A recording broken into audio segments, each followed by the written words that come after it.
Thank you so much. I am so pleased to join you all at the Anti-Defamation League's Never Is Now conference. And I know somewhere out there is my good friend, Devorah Haberstein, who has talked about this for so many years. No one is born hating another person because of the color of his skin or his background and religion. People must learn to hate. Nelson Mandela wrote these words in 1994 in his autobiography, Long Walk to Freedom, and he could have been talking about today. Anti-Semitism is on the rise in America, and unfortunately, it has become normalized. It has become mainstream. It is fueled by misinformation and conspiracy theories and amplified by social media.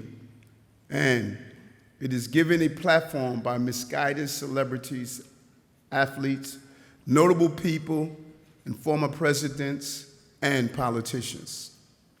People are learning to hate again. This month, the FBI issued a statement that synagogues in New Jersey were under threat. And I want to thank FBI Director Christopher Wray, who was here, and the FBI for committing to protect our Jewish community and all Americans.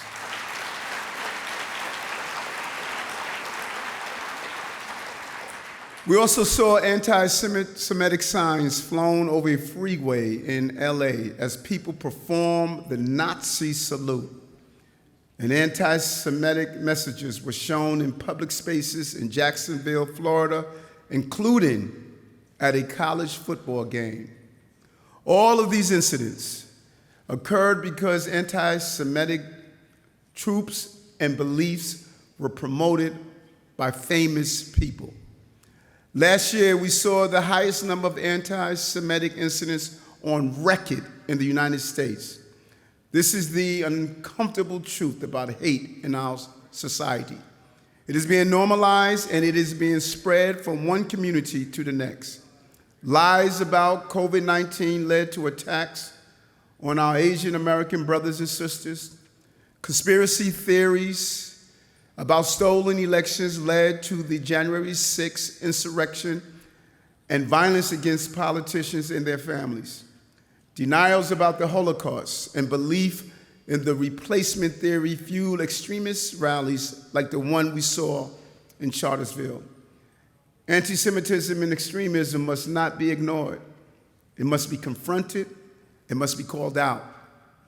I know the last few weeks have been tense for the Jewish community here and across the nation. Many of you are feeling fear and anxiety, no matter where you live. Let me be clear.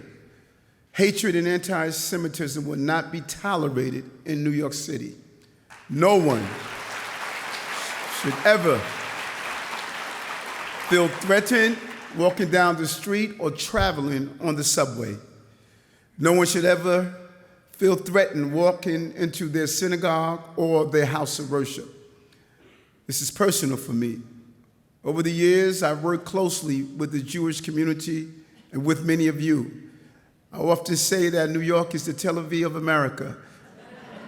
And we know the power, influence, and the love and compassion of the Jewish community here.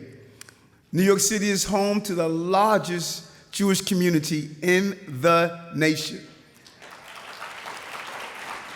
And as mayor, I take that responsibility very seriously. Public safety is my administration's highest priority. I want you to know we will continue to protect all communities with every resource necessary. We will prosecute hate crimes to their full extent, and we must reach our young people with anti-bias education so we can address hate at its root causes. Above all, we will not remain silent. We will push back against this rise in anti-Semitism. The memories of those who perished during the Holocaust sustains us. The courage and resiliency of our survivors inspire us to act. I want to thank Jonathan and the Anti-Defamation League for the work you are doing to combat all forms of hate. My mother once said, if you find yourself in a dark place, you make the determination if that dark place is a burial or a planting. And while it may seem that we're in a dark place right now, we can make this a time of planting.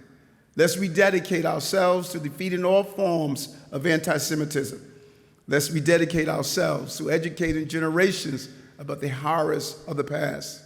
Let's rededicate ourselves to acting when we see injustices take place. Together, we can ensure that never is now. Thank you very much.